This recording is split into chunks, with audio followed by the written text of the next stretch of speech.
네, 반갑습니다. 그리고 또 온라인으로 예배를 드리시는 분들도 반갑습니다. 우리가 2주 전에 일계명에 대해서 같이 살펴봤었습니다. 우리가 좀 일계명에 대해서 조금 간략하게 복습을 하고 그리고 오늘 본문 4계명을 살펴봤으면 좋겠습니다. 하나님께서 이스라엘과 이제 시내산에서 언약을 맺으시는 것을 우리가 저번 주에 살펴봤는데요. 그 언약이 어떤 의미로 보면 조금 더 쉽게 우리에게 다가왔었습니까? 바로 하나님과 이스라엘의 결혼이라는 그 관점을 가지고 언약식을 보면 우리가 이 하나님과 이스라엘 사이의 관계를 잘 이해할 수 있었습니다. 그래서 하나님께서는 이스라엘의 하나님이 되시고 이스라엘은 하나님의 백성이 되는 것이었습니다. 이스라엘이 결혼하는 하나님은 어떤 분이십니까? 스스로 존재하시고 영원히 계시며 여호와 하나님께서 이스라엘의 하나님이 되신 것입니다. 그런데 이스라엘의 하나님이 되신다는 것은 스스로 종들의 하나님이 되셔서 그들과 함께 하시고 그들과 함께 동행하시겠다는 그런 의미였음을 우리가 살펴봤습니다. 그리고 나서 남편과 신부가 이렇게 결혼을 했을 때 서로 간에 결혼 서약문을 주는 것을 우리가 함께 살펴봤습니다. 그리고 그 결혼 서약문이 구약 성경에 나타난 10계명이었음을 우리가 함께 살펴봤었죠.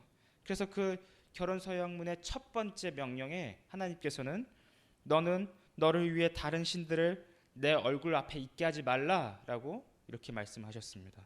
그러니까 쉽게 이야기하면 이스라엘아, 너는 다른 우상들을 통해서 다른 것들을 통해서 너의 만족과 너의 모든 것을 채우지 말고 나 여호와만을 바라보면서 그 만족과 그 행복감과 그 기쁨을 누리고 채웠으면 좋겠구나라고 이렇게 명령하신 것을 우리가 살펴보았습니다.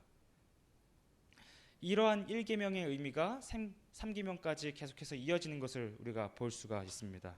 그런데 4계명을 보면 4계명은 1계명부터 3계명까지의 그런 모습과는 사뭇 다른 주제를 이야기하고 있는 것 같습니다.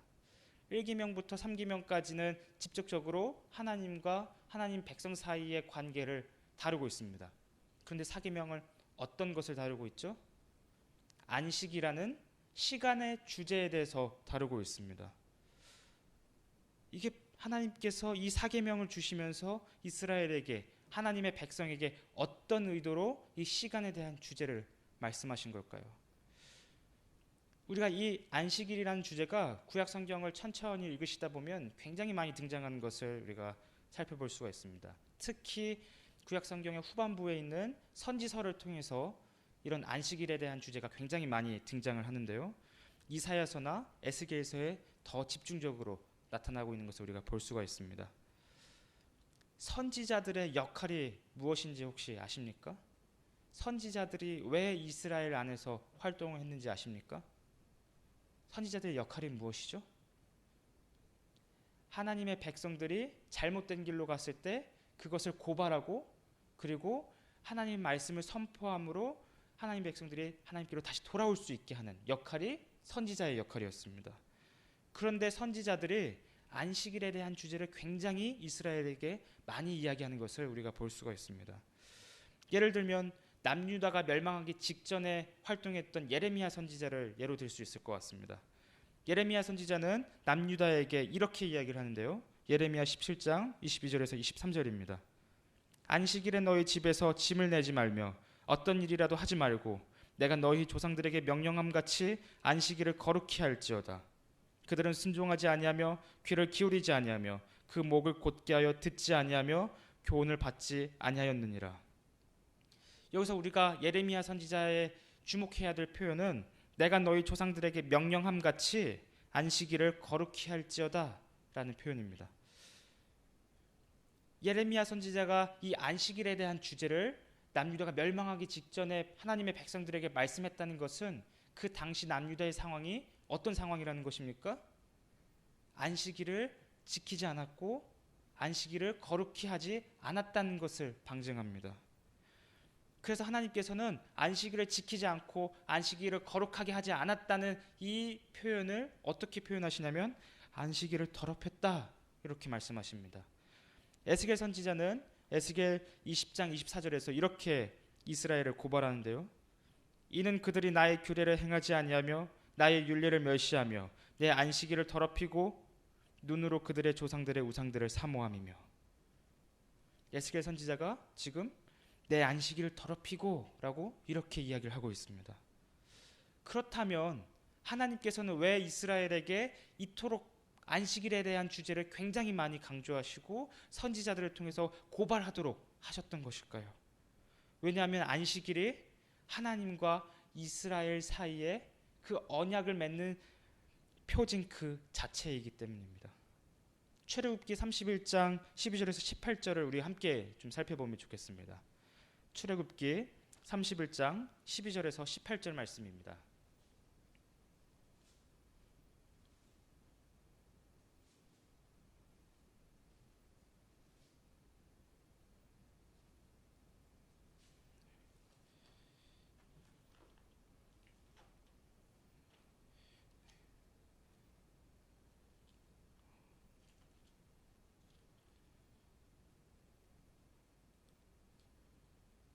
네, 12절부터 18절까지 제가 봉독해 드리겠습니다. 여호와께서 모세에게 말씀하여 이르시되 너는 이스라엘 자손에게 말하여 이르기를 너희는 나의 안식일을 지키라. 이는 나와 너희 사이에 너희 대대의 표징이니 나는 너희를 거룩하게 하는 여호와인 줄 너희가 알게 함이라. 너희는 안식일을 지킬지니 이는 너희에게 거룩한 날이 됨이니라. 그 날을 더럽히는 자는 모두 죽일지며 그 날에 일하는 자는 모두 그 백성 중에서 그 생명이 끊어지리라. 엿새 동안은 일할 것이나 일곱째 날은 큰 안식일이니 여호와께 거룩한 것이라.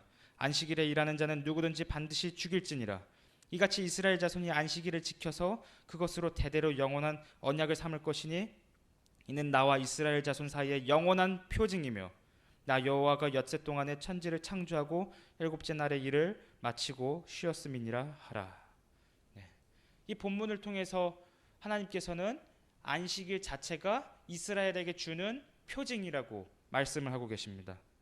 근데 이 표징이라는 말은 하나님께서 누군가와 언약을 맺으실 때 항상 주셨던 것입니다. 예를 들어서 하나님께서 노아와 언약을 맺으십니다. 그리고 그 표징으로 무엇을 주셨는지 혹시 아십니까? 무지개를 주셨습니다. 무지개가 노아와 언약을 맺은 그 표징인 것입니다. 하나님께서 아브라함과 언약을 맺으셨습니다. 그리고 그 언약의 표징으로 무엇을 주셨습니까? 할례를 주셨습니다. 할례를 통해 하나님께서는 아브라함에게 언약의 표징을 주신 것입니다. 노아와 아브라함은 무지개와 할례라는 이 표징을 통해서 무엇을 떠올렸을까요? 바로 하나님 자체를 떠올렸고 하나님께서 자신들에게 약속하신 그 약속을 떠올렸을 것입니다. 그러니까 표징이라는 것은 하나님을 떠올리는 역할과 하나님께서 약속하신 그 언약을 떠올리는 역할을 하는 것입니다. 이와 동일하게 하나님께서는 이스라엘에게 언약을 맺으시면서 안식일이라는 표징을 주셨습니다. 그렇기 때문에 이 안식일이라는 표징을 통해서 이스라엘은 무엇을 떠올려야 하냐면 하나님 자체를 떠올려야 하고 하나님께서 자신들과 맺은 언약, 약속을 떠올려야 하는 것입니다. 왜 그렇습니까? 이스라엘은 이제 하나님의 백성이 되었기 때문입니다. 하나님은 이스라엘의 하나님이 되셨기 때문입니다. 그래서 하나님께서는 본문 8절에서 안식일을 기억하여 거룩하게 지키라 라고 이렇게 말씀을 하고 계신 겁니다. 그런데 이 안식일을 기억하여 거룩하게 지키라라는 이 명령에서 가장 핵심적인 그 명령은 기억이라는 이 동사에 있습니다. 본문 8절을 좀 히브리어 원어로 살펴보면 이렇게 하나님께서 말씀하시는데요. 안식일을 기억하여 거룩하게 하라. 아까 예레미야 선지자가 이야기했던 그것과 똑같죠? 안식일을 기억하여 거룩하게 하라. 그러니까 기억하는 것 자체가 안식일에 대해서 기억하는 것 자체가 안식일을 거룩하게 만드는 것입니다. 그런데 히브리어에서 기억하다라는 이 동사는 단순히 무엇인가를 인지하고 떠올리고 회상만 하는 것을 기억하다라고 쓰이지 않습니다. 예를 들면 하나님께서 이스라엘을 출애굽시켰을 때 출애굽기 2장 23절에서 25절을 보시면 하나님께서 이스라엘을 기억하셨다고 이야기를 하고 있습니다. 하나님께서 이스라엘을 기억하셨고 이집트에 종살이하고 있는 이스라엘을 기억하시고 아브라함과 이삭과 야곱에게 세운 그의 언약을 기억하셨습니다. 하나님께서 기억하셨기 때문에 그 언약이라는 구체적인 이유에 대해서 기억하셨고, 구체적인 이유에 대해서 기억하신 것이 이스라엘의 구원이라는 결과로, 그 행동으로 이어진 것입니다. 하나님께서 기억하셨을 때 구체적인 이유에 대해서 기억하셨고 구체적인 행동으로 나타났습니다. 그렇다면 이스라엘도 안식일에 대해서 기억한다는 것은 안식일에 대한 구체적인 이유에 대해서 기억해야 하는 것이고, 그리고 구체적인 행동으로 나아가야 된다는 것을 의미를 하는 것입니다. 그리고 그 행동이 안식일을 거룩하게 만드는 것입니다. 그렇다면 이스라엘은 안식일에 대한 어떤 구체적인 이유에 대해서 기억을 해야 할까요? 무엇을 먼저 기억을 해야 할까요? 그것은 안식일이 단지 이스라엘의 쉼을 위한 날이 아니라 너희 하나님 여호와의 안식일, 이 사실을 기억하는 것입니다. 그러니까 이스라엘의 쉼이 아니라, 이스라엘의 휴일이 아니라 여호와 하나님의 안식일이라는 것을 기억을 하는 것입니다. 하나님의 안식일이라는 이 의미가 무슨 뜻일까요? 이것이 어떤 의미를 담고 있는 것일까요? 고대 근동에서 안식이라는 것은 사람들에게 해당되지 않는 내용들이었습니다. 안식은 오직 누구만 누릴 수 있었냐면 신들만 누릴 수 있는 것이었습니다. 그래서 고대 근동에서 안식은 두 가지 상황에서 안식을 누렸는데요. 첫 번째로 창조 세계가 완성되었을 때, 그때 고대 근동의 신들은 안식을 누렸습니다. 메소포타미아의 신화나 이집트 신화나 여러 신화를 통해서 보면 각 신들이 세상을 창조하고 나서 안식을 하는 그런 모습들을 볼 수가 있습니다. 두 번째로 신들이 안식을 취하는 경우는 신전이나 성전이 완성되었을 때, 그리고 그곳에서 쉼을 얻었을 때 안식을 할 수가 있었습니다. 그러니까 신들은 두 가지 의미에서 안식을 누릴 수 있었던 것입니다. 첫 번째로 창조 세계가 완성되었을 때, 두 번째로 신전이 완성되었을 때. 우리가 이 두 가지의 의미를 가지고 다시 한번 이 본문을 봤으면 좋겠습니다.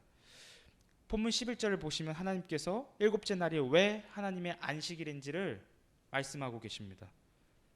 이는 엿새 동안에 나 여호와가 하늘과 땅과 바다와 그 가운데 모든 것을 만들고 일곱째 날에 쉬었습니다. 그러므로 나 여호와가 안식일을 복되게 하여 그 날을 거룩하게 하였느니라. 일곱째 날이 왜 하나님의 안식일입니까? 하나님께서 6일 동안 온 세상을 창조하셨기 때문입니다.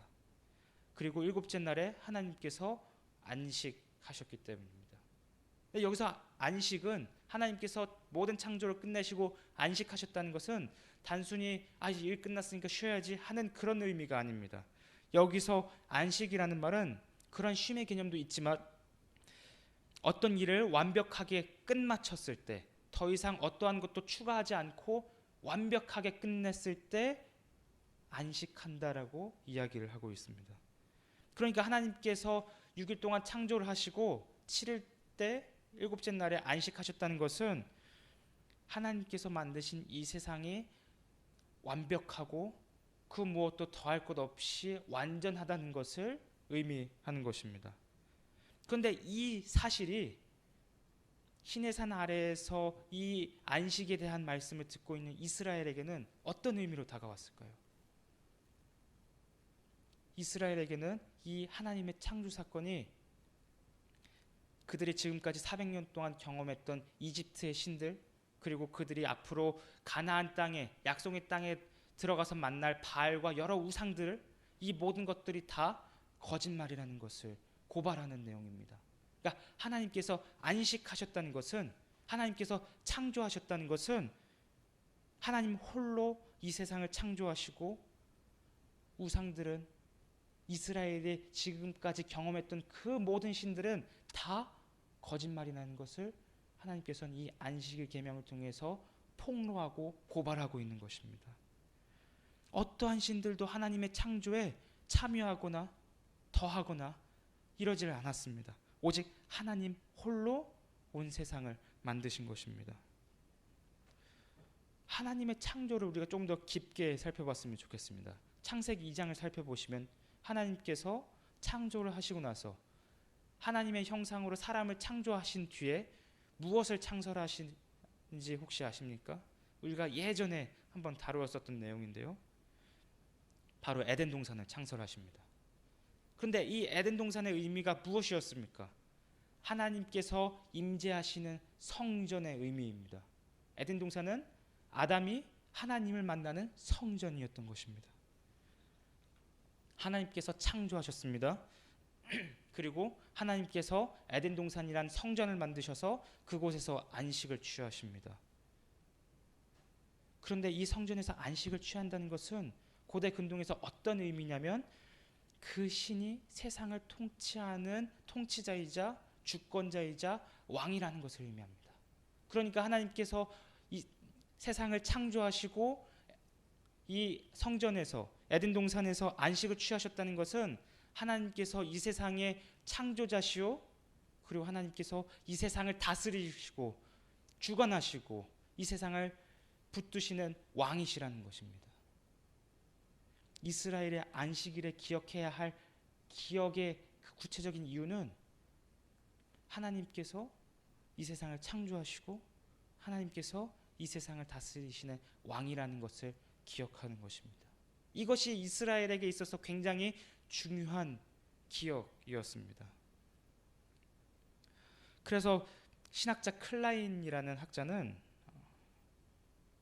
이제 이렇게 이야기를 하는데요. 그러므로 사람이 안식일을 준수하는 것은 여호와께서 주님이시고 모든 주의 주님이라는 고백이다. 그리고 안식일 준수는 여호와를 예배하는 데 대한 사람의 책무를 표현한다. 이 신학자는 안식일에 대한 주제를 이야기하면서 하나님께서 주님이심을 드러내었고, 그리고 하나님께서 주님이시라는 이 주제가, 안식일에 대한 주제가 하나님을 예배하는 주제로 나아간다는 것을 이야기를 하고 있습니다. 왜냐하면 하나님 외에는 다른 신들은 없다는 것이고 하나님만이 이 세상을 다스리는 왕이시라면 이 안식일을 통해 이스라엘은 매주 이 사실들을 기억하고 매주 하나님을 예배하는 것이기 때문입니다. 이스라엘은 6일 동안 자신의 삶을 가지고 자신의 문제를 가지고 씨름하면서 고군분투하는 삶을 살아갔습니다. 자신에게 주어진 일상 속에서 이렇게 자신의 문제를 가지고 살아가다가 안식일 날에 하나님께로 자신을 향했던 시선이 하나님께로 향하는 그런 경험을 했습니다. 하나님께서 자신의 모든 문제를 주관하시는 분이시고 하나님께서 내 삶을 다스리시는 왕이시라는 그 고백을 안식일을 통해서, 예배를 통해서 매주 시간 속에서 자신의 삶을 통해 드렸던 것입니다. 이렇게 신앙을 고백을 했었던 것이죠. 그래서 하나님께서는 이 안식일 계명을 통해서 우리 사람들이 자신의 현실에 대한 문제로 고군분투하는 인생에게 다시 재설정 버튼을 주신 것입니다. 다시 하나님께로 시선을 돌릴 수 있는 재설정 버튼을 주신 것입니다. 그래서 자기 중심적인 그 관점에서 다시금 하나님 중심적인 관점으로 시선을 돌릴 수 있게 하나님께서 안식일 계명을 주신 것입니다. 사랑하는 성도 여러분, 하나님께서는 우리에게 6일이라는 일상을 우리에게 선물로 주셨습니다. 하나님께서는 우리에게 엿새 동안은 힘써 내 모든 일을 행할 것이나 라고 이렇게 말씀을 하셨습니다. 하나님께서 이 말씀을 하시면서 저와 여러분에게 각자의 삶의 자리로 부르셨고 그곳에서 여러분에게 맡기신 그 일들을 감당하라고 하나님께서 부르셨습니다. 종교개혁자들은 이를 직업소명설이라고 했습니다.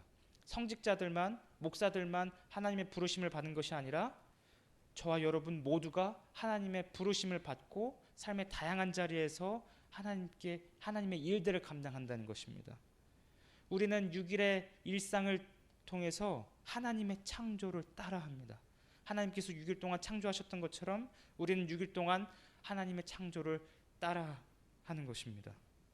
그리고 안식일 날에 하나님께서 모든 것을 완벽히 끝마치시고 쉬셨을 때 우리도 하나님의 안식에 참여해서 하나님을 기뻐하고 하나님을 즐거워하고 하나님께서 이 세상의 창조자이시고 하나님께서 내 인생을 주관하시는 왕이시라는 것을 이 안식일을 통해서 우리가 하나님께 신앙을 고백하는 것입니다. 그리고 우리는 이 안식일의 정신을 주일에 하나님 이 교회에 모여서 하나님께 예배를 드리면서 이 정신을 우리는 그려 나가고 있습니다. 우리가 이러한 안식일의 정신을 따라서 하나님께서 이스라엘에게 말씀하신 이 안식일의 기억함과 그리고 이 정신을 따라서 우리가 하나님께 매주 신앙 고백을 하는 저와 여러분이 되었으면 좋겠습니다. 자, 그렇다면 하나님께서 안식일에 대해서 이스라엘에게 이렇게 명령하셨다면 이스라엘은 이 안식일 계명을 잘 지켰을까요? 이스라엘은 이 안식일에 대해서 정말 하나님을 기뻐하고 즐거워하면서 잘 지켰을까요? 아까 우리가 선지자들을 통해서 보았듯이 이스라엘은 이 문제에 대해서 철저히 실패한 모습을 우리가 볼 수가 있습니다. 에스겔 선지자는 출애굽한 이스라엘을 이렇게 고발하는데요. 에스겔 20장 10절에서 13절 말씀입니다. 그러므로 내가 그들을 애굽 땅에서 나와서 광야에 이르게 하고 사람이 준행하면 그로 말미암아 삶을 얻을 내 율례를 주며 내 규례를 알게 하였고 또 내가 그들을 거룩하게 하는 여호와인 줄 알게 하려고 내 안식일을 주어 그들과 나 사이에 표징을 삼았노라. 그러나 이스라엘 족속이 광야에서 내게 반역하여 사람이 준행하면 그로 말미암아 삶을 얻을 나의 율례를 준행하지 아니하며 나의 규례를 멸시하였고 나의 안식일을 크게 더럽혔으므로 내가 이르기를 내가 내 분노를 광야에서 그들에게 쏟아 멸하리라 하였으나. 에스겔 선지자는 이 안식일에 대한 주제를 가지고 이스라엘을 고발하는데 이스라엘이 언제부터 이 안식일을 어겼냐면 광야 40년 생활하는 동안 내내 이 안식일에 대한 주제를 어겼다는 것을 고발을 합니다. 그래서 에스겔은 이스라엘이 40년 광야 생활 동안 어떻게 이 안식일을 어겼는지 구체적으로 비판을 하는데요. 아까 우리가 살펴봤던 에스겔 20장 24절입니다. 이는 그들이 나의 규례를 행하지 아니하며 나의 율례를 멸시하며 내 안식일을 더럽히고 눈으로 그들의 조상들의 우상들을 사모함이며. 이스라엘이 어떻게 안식일을 더럽혔습니까? 우상을 섬기면서 안식일을 더럽혔습니다. 우상을 섬겼다는 것은 내 만족과 내 기쁨과 나의 유익을 하나님에게서 찾는 것이 아니라 풍요와 번영의 정신을 담고 있는 그 우상들을 섬기면서 거기서부터 내 만족함을 얻는다는 것을 의미합니다. 이것은 하나님께서 보시기에 배반의 행위이고 불륜의 행위입니다. 그런데 이스라엘은 하나님을 섬기면서 동시에 우상을 섬긴 것입니다. 하나님의 안식일을 외적으로는 지켰는데 그러면서 그들의 마음은 하나님은 내 인생의 왕이시고 내 인생의 창조자이시고 이런 고백이 아니라 우상은 내 인생의 창조자시오, 우상은 내 인생의 왕이시오라고 고백했던 것입니다. 하나님께서는 이것을 안식일을 이스라엘이 더럽혔다라고 말씀하시는 것입니다. 하나님께서는 이스라엘을 40년 동안 그 광야 생활을 하면서 이런 것에 대한 문제로 엎치락뒤치락하는 모습을 우리가 출애굽기와 그리고 신명기까지의 모습을 통해서 볼 수가 있습니다. 그리고 이러한 시간들이 흐르고 흘러서 40년이라는 시간이 지났습니다. 이제 이스라엘의 광야 생활도 끝이 보이는 것 같습니다. 그 무렵에 모세는 요단 동쪽 그 땅에서 이스라엘에게 세 편의 고별 설교를 이제 하게 되는데요. 거기서 첫 번째 설교에서 모세는 이스라엘에게 다시 십계명에 대해서 설교를 하는 모습을 우리가 볼 수가 있습니다. 모세는 이 십계명을 다시 한번 이야기하면서 무엇을 강조하고 싶었냐면 이스라엘아, 너희들이 언약을 맺은 것은 가나안 땅의 우상들이 아니라 너희를 인도해낸 여호와 하나님이 너희와 언약을 맺고 너희의 남편 되시는 분이심을 기억했으면 좋겠다라고 하면서 이 강조점을 가지고 십계명을 설교를 한 것입니다.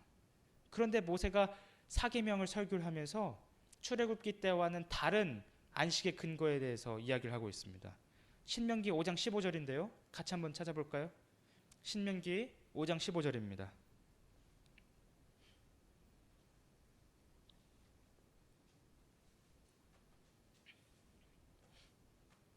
신명기 5장 15절입니다.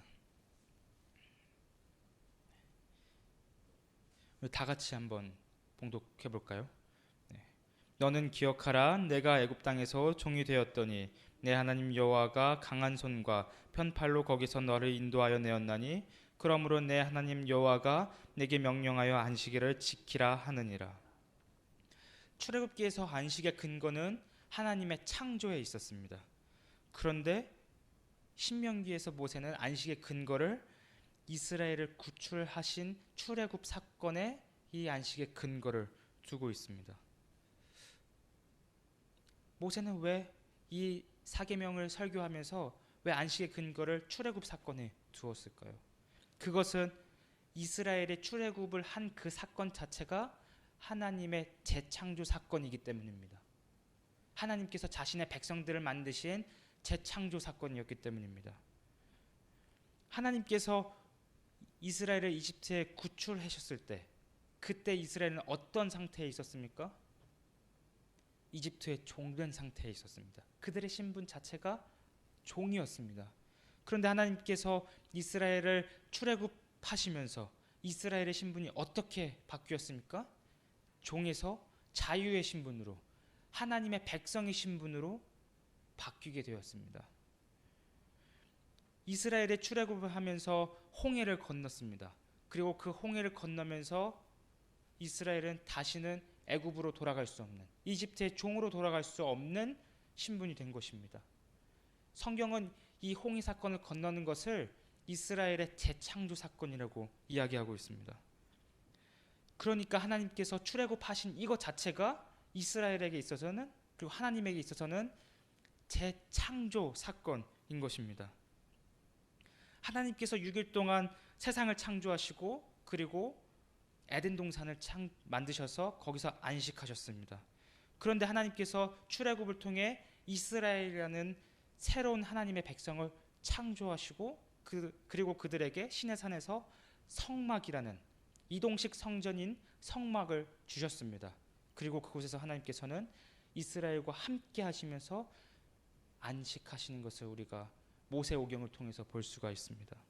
그래서 다윗은 시편 132편을 통해서 성전에서 하나님께서 어떻게 안식하시는지, 하나님의 안식에 대해서 이렇게 노래를 하는데요. 시편 132편 13절에서 14절입니다.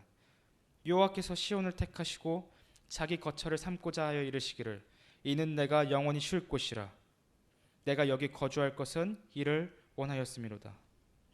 하나님께서 이제 약속의 땅에 들어가서 다윗을 통해 그리고 솔로몬을 통해 예루살렘 성전을 세우십니다.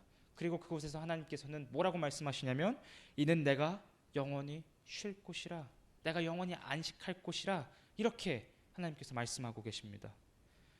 하나님께서 출애굽 사건을 통해서 이스라엘을 재창조하시고 그리고 이스라엘 안에 성막과 성전을 통해서 안식하신다는 것은 무엇을 의미하는 것입니까? 하나님께서 이스라엘의 재창조자이시며 이스라엘의 구원자이시며 동시에 이스라엘을 통치하시는 왕이시라는 것입니다. 모세는 하나님의 출애굽 사건을 통해서 하나님께서 이스라엘의 구원자이시고 하나님께서 이스라엘을 통치하시는 왕이시라는 이 주제를 강조하고 싶었던 것입니다. 이런 주제에 대해서 드러내고 싶었던 것입니다.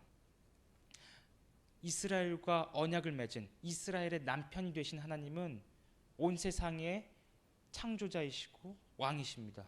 동시에 하나님은 이스라엘의 남편은 이스라엘을 재창조하신 분이시고 이스라엘을 다스리시는 왕이시라는 것입니다. 그렇기 때문에 모세는 이스라엘이 40년 동안 안식일에 대해서 온전히 지키지 못했고 때로는 우상을 숭배하면서 하나님의 안식일을 더럽혔지만 이제는 약속의 땅에 들어가서 제발 그 가나안 땅의 우상에 넘어가지 말고 그 문화에 물들지 말고 하나님만을 바라봤으면 좋겠다는 것을 이 사계명을 통해서 신명기 5장 15절을 통해서 이야기하고 있는 것입니다. 그런데 이스라엘은 약속의 땅에서 이 안식일을 잘 지켰나요? 이스라엘은 여전히 또 실패하고 말았습니다. 이스라엘의 안식일을 더럽혔기 때문에 계속해서 우상을 숭배하면서 하나님의 안식일을 더럽혔기 때문에 외적으로는 하나님의 안식일을 지킨다고 하지만 마음으로는 하나님을 무시하고 가나안 땅의 그 우상을 내 인생의 왕이요, 내 인생의 재창조자요, 내 인생의 구원자라고 이야기했기 때문에 하나님의 안식일이 더럽혀진 것입니다. 그 결과 하나님께서는 하나님의 임재가 있는 성전을 떠나버리십니다. 하나님의 안식일이 더럽혀졌기 때문에, 하나님의 쉼이 더럽혀졌기 때문에 성전을 떠나고 맙니다. 그 결과 어떻게 됩니까? 성전은 무너지고 바벨론에 의해서 남유다는 멸망하고 맙니다. 이처럼 하나님의 백성이라고 할 수 있는 이스라엘조차도 이 안식일에 대해서 온전히 지키지 못한다면 누가 이 안식일에 대해서 지킬 수가 있습니까? 누가 이 안식일에 대해서 온전히 지켰다고 하나님을 내 인생의 창조자요, 하나님 내 인생의 왕이라고 누가 이야기할 수가 있겠습니까? 이러한 신학적인 질문에 대해서 AD 1세기에 어떤 한 사람이 이렇게 답을 합니다. 성전보다 더 큰 이가 여기에 있으니 인자는 안식일의 주인이니라. 이 인자는 누구이십니까? 바로 예수님이십니다. 예수님께서는 마태복음, 마가복음, 누가복음 이 세 복음서에서 하나님의 안식이 이루어지는 성전보다 더 큰 이가 여기에 있으니 인자는 안식일의 주인이니라 라고 이렇게 말씀하고 계십니다. 예수님께서 왜 성전보다 더 크신 분이십니까? 예수님께서 요한복음 1장 14절의 말씀대로 말씀이 육신이 되어 우리 가운데 거하신 분이시기 때문입니다. 여기서 우리 가운데 거하신 분이란 이 표현을 그리스어로 직역을 하면 우리 가운데 성막을 치셨다라는 표현입니다. 그러니까 말씀이 육신이 되어 우리 가운데 성막을 치셨다. 이스라엘에게 주어졌던 그 성막과 성전인 그 성막을 예수님의 몸을 통해서 이루셨다라고 말씀을 하고 있습니다. 참 하나님이신 예수님께서 육신이 되어 성막과 같이, 성전과 같이 우리 가운데 거하신 것입니다. 하나님의 백성 가운데 들어오신 것입니다. 그런데 예수님께서 성전과 같이 우리에게 오신 것은 구약 성경에 의하면 하나님께서 성전에 다시 돌아오신 것을 의미합니다. 하나님께서 언제 성전을 떠나셨습니까? 이스라엘이 우상을 섬기고 하나님의 안식일을 더럽혔을 때, 그것이 절정에 이르렀을 때 바벨론에 의해서 멸망하고 말았습니다. 하나님의 성전이 회파되고 말았습니다. 그런데 하나님의 성전을 떠나신 하나님께서 누구를 통해서 다시 돌아오시는 것입니까? 예수님을 통해서 다시 하나님의 백성에게로 돌아오는 것입니다. 그래서 말라기 선지자는 3장 1절에서 이렇게 이야기를 하는데요. 만군의 여호와가 이르노라, 보라, 내가 내 사자를 보내리니 그가 내 앞에서 길을 준비할 것이요, 또 너희가 구하는 바 주가 갑자기 그의 성전에 임하시리니 곧 너희가 사모하는 바 언약의 사자가 임하실 것이라. 언약의 사자는 누가 보내신 것입니까? 성전을 떠나셨던 하나님께서 이 언약의 사자를 보내셨습니다. 이스라엘을 다스리시는 왕께서, 이스라엘을 재창조하신 하나님께서 언약의 사자이신 예수님을 보내신 것입니다. 언약의 사자는 하나님의 임재가 떠났던 성전으로서 다시 오십니다. 하나님의 성전이 하나님의 백성에게 다가오는 것이 어떤 의미입니까? 하나님의 안식과 자신의 백성을 통치하심을 의미합니다. 그렇기 때문에 예수님께서 안식일의 주인이 되실 수 있는 것입니다. 그런데 예수님께서 안식일의 주인이 되시기 위해서는 어떠한 재창조 사건이 있어야만 합니다. 근데 그 재창조가 어떤 것입니까? 그 재창조가 무엇을 의미하는 것입니까? 바로 지금 이 자리에서 예배를 드리는 저와 여러분이 예수님께서 이루신 재창조의 결과입니다. 예수님께서 십자가에서 죽으시고 부활하신 그 사건이 제2의 출애굽이고 제2의 재창조 사건이고 죄의 종로를 타던 우리가 하나님의 백성이 된 재창조 사건인 것입니다. 예수님께서 우리를 재창조하시고 성전으로서 우리에게 오셔서 안식하십니다. 예수님께서 이제 온전히 안식일의 주인이 되신 것입니다. 예수님께서 우리의 창조자이시며 우리를 다스리시는 통치자이시며 예수님께서 우리를 다스리시는 왕이시자 주님이십니다. 우리는 주일을 통해 예수님의 이러하심을 늘 기억하는 것입니다. 우리는 주일마다 예수님의 이러하심을 기억하면서 그분께 합당한 예배를 드리는 것입니다. 이것이 안식일의 참된 의미입니다. 이것이 예수 그리스도를 통해 이루어진 주일의 참된 의미인 것입니다. 말씀을 맺고자 합니다. 우리의 신앙의 선배들은 예수님께서 이루신 이 주일의 정신을 이렇게 신앙 고백하는데요. 웨스트민스터 신앙 고백 21장 7항에서는 이렇게 이야기를 하고 있습니다. 일반적으로 하나님께 예배하기 위해 일정한 시간을 정하는 것은 자연의 법칙에 합당한 것이다. 그래서 하나님은 그의 말씀을 통해 적극적이고 도덕적이며 영구적인 명령으로서 모든 시대의 모든 사람들에게 특별히 7일 중 하루를 안식일로 택정해 하나님께 거룩하게 지키도록 명하셨다. 그 날은 창세로부터 그리스도의 부활까지는 한 주간의 마지막 날이었으나 그리스도의 부활 이후로는 한 주간의 첫째 날로 바뀌었다. 성경에서는 이 날이 주의 날로 불린다. 이 날을 세상 끝날까지 기독교의 안식일로 지켜야 하는 것이다. 이 신앙 고백은 우리 장로교가 받아들이고 있는 신앙 고백이기도 합니다. 예수님의 이 안식일의 주인 되심이 이 신앙 고백서를 통해서 이렇게 드러난 것입니다.